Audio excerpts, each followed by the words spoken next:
Halloween. About a half hour before we were supposed to start trick-or-treating. I still don't have a costume. At that point, I was seriously thinking about going as a cowboy for the second year in a row. But then Mom knocked at my door and handed me a pirate costume with an eye patch and a hook and everything. Riley showed up at 6:30 wearing a night costume, but it didn't look anything like it looked yesterday. Riley's mom made all these safety improvements to it. And you couldn't even tell what he was supposed to be anymore. She cut a big hole in the front of the helmet so he could see better, and covered him up with all sorts of reflective tape and made him wear his winter coat underneath everything, and she replaced his sword with a glow stick. I grabbed my pillowcase and me and Riley started to head out, but Mom stopped before us before we could get out the door. I want you to take Manny with you. Man, I should have known there was a catch when Mom got me a costume. I told Mom there was no way we were taking Manny with us because we're going to hit 152 houses in 3 hours. And plus, we were going to be on Snake Road, which is way too dangerous for a little kid like Manny. I should never mention that last part because the next thing I knew, Mom was telling Dad he had to go along with us to make sure we didn't stop a foot out of our neighborhood. Dad tried to squirm out of it, but once Mom makes up her mind, there's no way you can change it. Slam. Before we got out of our own driveway, we ran into my neighbor, Mr. Mitchell, and this kid, Jeremy. So they, of course, tagged along with us. Manny and Jeremy wouldn't trick or treat at any of the houses with spooky decorations on them, so that ruled pretty much out every house on our block. Dad and Mr. Mitchell started talking about football or something, and every time one of them wanted to make a point, they'd stop walking. Blah, blah, blah, blah, blah, blah, blah, blah, blah, blah, blah, blah, blah. So we were hitting only about one house every 20 minutes.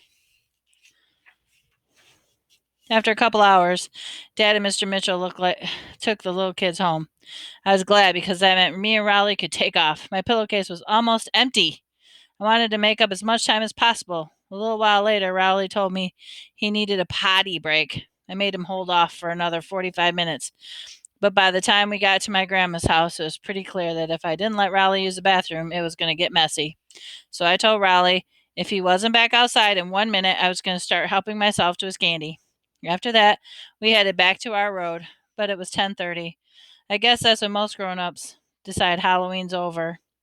You can kind of tell that when they start closing the door, coming to their door in their pajamas and giving you the evil eye. We decided to head home. We made up a lot of time after Dad and Manny left us, so I was pretty satisfied with how much candy we took in. We were halfway home. This pickup truck came roaring down the street with a bunch of high school kids in it.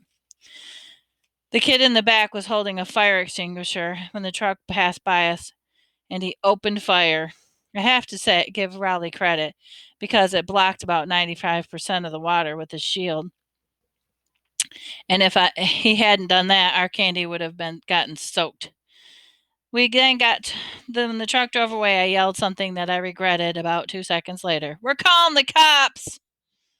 The driver slammed on the brakes, turned his truck around. Me and Raleigh started running, but those guys were right on our heels. The only place I could think of safe was Grandma's house. We cut through the couple backyards to get there. Grandma was in bed already, but I knew she keeps a key under her mat under the porch. Once we got inside, I looked out the window to see if the guys would follow us, and sure enough, they did. I tried to trick them into leaving, but they wouldn't budge. Well, I guess now that we're safe in the house, you can't get us. After a while, we realized the teenagers were going to wait with us out, and we decided we were just going to have to spend the night at Grandma's. That's when we started getting cocky, making monkey noises at the teenagers and whatnot. Well, at least I was making monkey noises. Riley was kind of making owl noises, but I guess it was the same general idea. I called Mom to tell her we were going to crash at Grandma's for the night, but Mom sounded really mad on the phone. She said it was a school night, and we had to get home right this instant. So that meant we were going to have to make a run for it. I looked out the window this time. I didn't see the truck, but I knew those guys were hiding somewhere. They were just trying to draw us out. So we snuck out the back door, hopped over Grandma's fence, and ran all the way to Snake Road.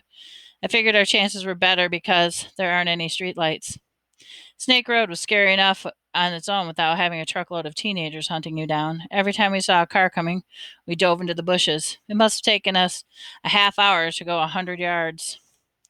But believe it or not, we made it all the way home without getting caught. Neither one of us let our guard down until we got to my driveway. But right then, there was an awful scream, and I saw a big wave of water coming towards us. Man, I forgot all about Dad. We totally paid for the price for it. When Raleigh and I got inside, we laid out our candy on the kitchen table. The only things we could salvage was a couple mints wrapped in cellophane and toothbrushes, and Dr. Garrison gave us. The next Halloween, I'll just stay home, mooch some Butterfingers from the bowl Mom keeps in the refrigerator. November, Thursday. On the bus ride into school today, we passed by Grandma's house. It got rolled with toilet paper last night, which I guess was no big surprise. I do feel a little bit bad because it looked like it was going to take a long time to clean up. But on the bright side, Grandma was retired, so she probably didn't have anything planned for that day anyways. Wednesday. In third period, Mr. Underwood, our phys ed teacher, announced that the boys will be doing a wrestling unit for the next 6 weeks. If there's one thing most boys in my school are into, it's professional wrestling. So Mr. Underwood might have well set off a bomb. Lunch comes right after phys ed, and the cafeteria was a complete madhouse. I don't know what the school is thinking having a wrestling unit, but I decided if I don't want to get twisted into a pretzel for the next month and a half, I'd better do my homework on this wrestling business. So I rented a couple of video games to learn some moves. And you know what? After a while, I was really starting to get the hang of it. Does this feel right? Yes. Help. No, help. In fact, the other kids in my class had a better lookout because I kept this up. I could be a real threat.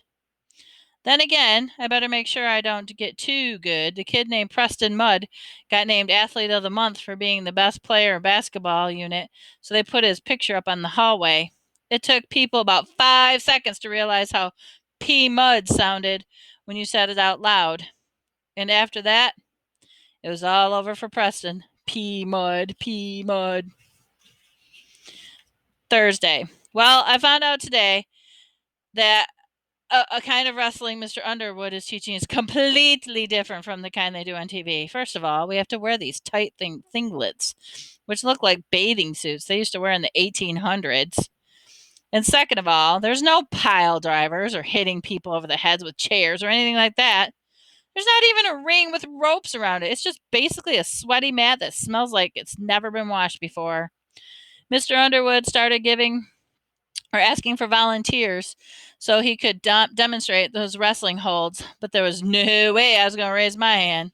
Me and Raleigh tried to hide out in the back in the gym near the curtains, but that's where the girls were doing gymnastics unit. Hee hee hee. We got out in a hurry, and we went back to the rest of the where the guys were. Mr. Underwood singled me out, probably because I'm the lightest kid in the class and he could toss me around without straining himself. He showed everybody how to do all these things called half Nelson, reversal, and takedown, and stuff like that. When he was doing this one move called fireman's carry, I felt a breeze down below, and I could tell my singlet wasn't doing a good job keeping me covered up. That's when I thanked my lucky stars that the girls were on the other side of the gym.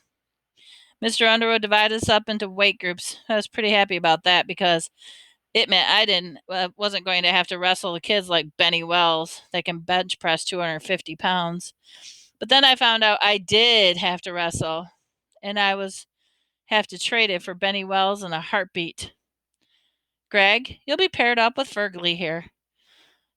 Fergley was the only kid light enough to be in my weight class, and apparently Fergley was paying attention.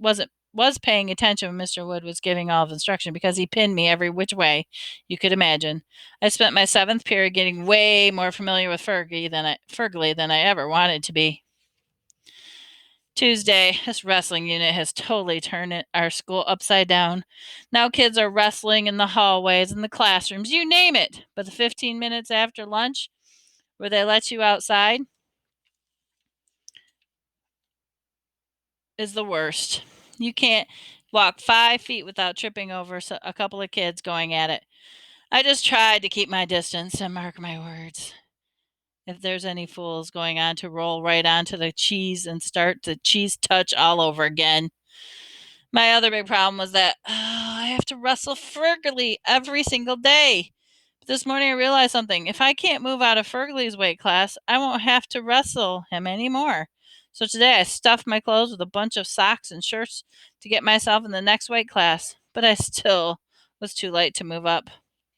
I realized I was going to have to gain weight for real. At first, I thought I should just start loading up on junk food, but then I had a much better idea. I decided I decided to gain weight with muscle, not fat. I've never been all that interested in getting in shape before, but this wrestling thing unit has made me rethink things. I figure if I bulk up now, it could actually come in handy down the road. The football unit is coming in the spring, and it split teams into shirts and skins, and I've always get to put on skins. I think they do that to make all the out of shape kids feel ashamed of themselves.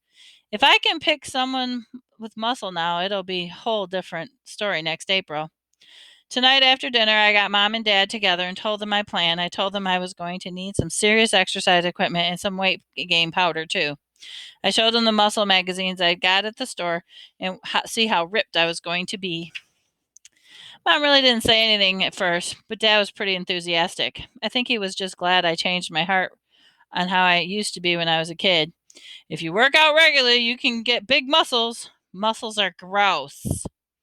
But Mom said if I wanted a weight set, I was going to have to prove that I could stick with the exercise regime.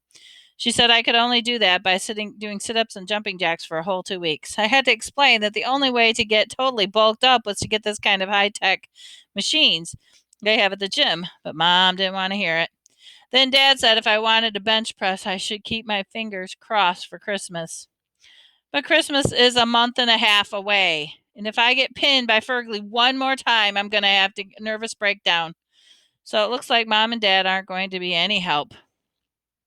That means I'm going to have to take matters into my own hands as usual.